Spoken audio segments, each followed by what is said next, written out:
Nataka niseme ya kwamba damu hiyo ya Albert ambayo imemwagika bila hatia, walio na uwezo kuona kwamba wanachukua damu ya maisha ya wenzi wao na kumwaga damu ili wabakie katika hali yao na kuficha uovu wao, basi wajue kwamba watabaki na heshima, watabaki na utajiri na sifa za aina yote, lakini hawatakuwa na amani katika maisha yao. Mimi ni shemasi. Napenda neno la Mungu kupitia kwa Biblia. Ninao ujumbe. Jua sisi mashemasi ni kama wachungaji. Maneno ya Mungu ndio yanatufariji. Kabla sijatoa shukrani, napenda tufungue kitabu cha Methali, Proverbs 21 verse 3.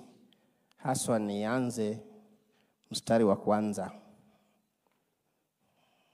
Lakini himizo langu ama ujumbe wangu uko katika mstari wa 3.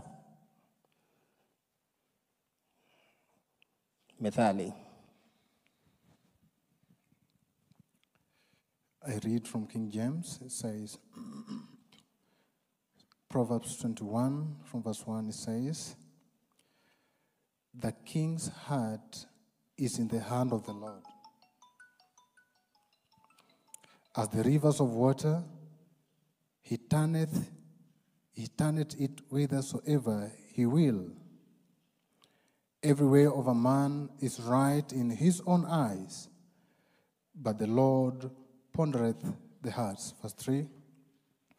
To do justice and judgment is more acceptable to the Lord than sacrifice. Bwana Yesu asifiwe.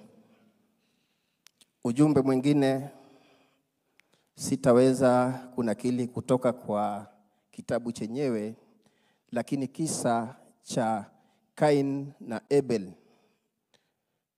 ndugu yake. Mwenyezi Mungu muumbaji alitamka neno kuhusu damu iliyomwagika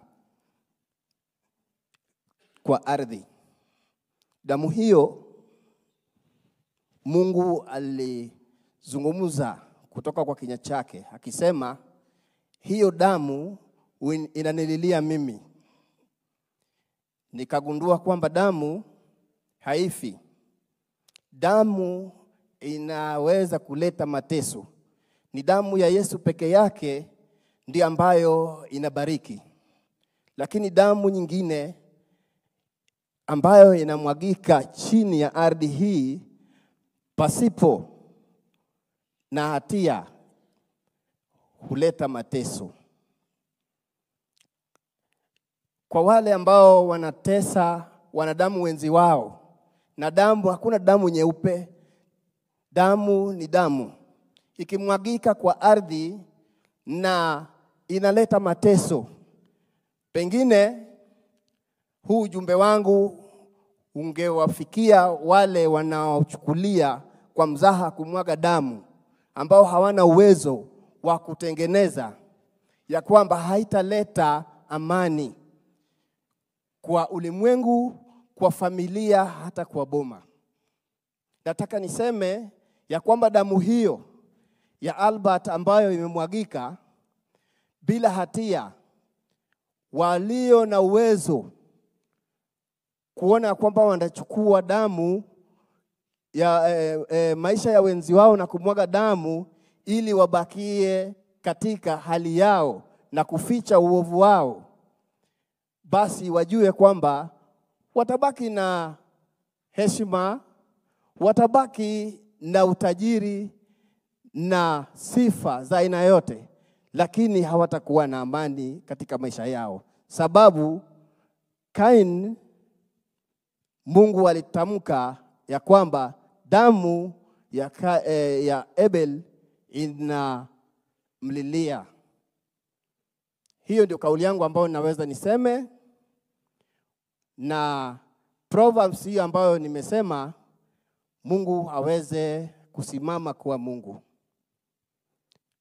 Shukrani zimetolewa hapa. Sijui niseme nini. Bado tutapeleka mwili nyumbani.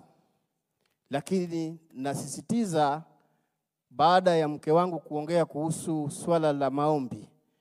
Nikiwa kanisani, jameni, bila maombi hatutaweza kusimama. Maana tumebaki sisi jinsi ambavyo mnatuona, hivi tuko pamoja. Lakini baada ya muda mchache mazishi tutabaki sisi jinsi mnavyotuona hapa. Ni maombi yenu hata mkiwa mbali itatusimamisha. Mungu aweze kuwabariki. Shukrani zimetolewa na bado tutaendelea kuwashukuru wale waliosimama nasi. Mungu aweze kuwabariki nyote. Amen. Asante sana, asante sana, asanteni sana, asanteni sana. God bless you. We'll continue praying. God bless you, God bless you. Bwana asifiwe sana. Tunaendelea mzuri.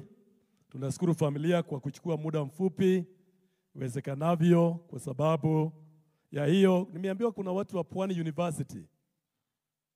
Hebu wasimame palipo walipo.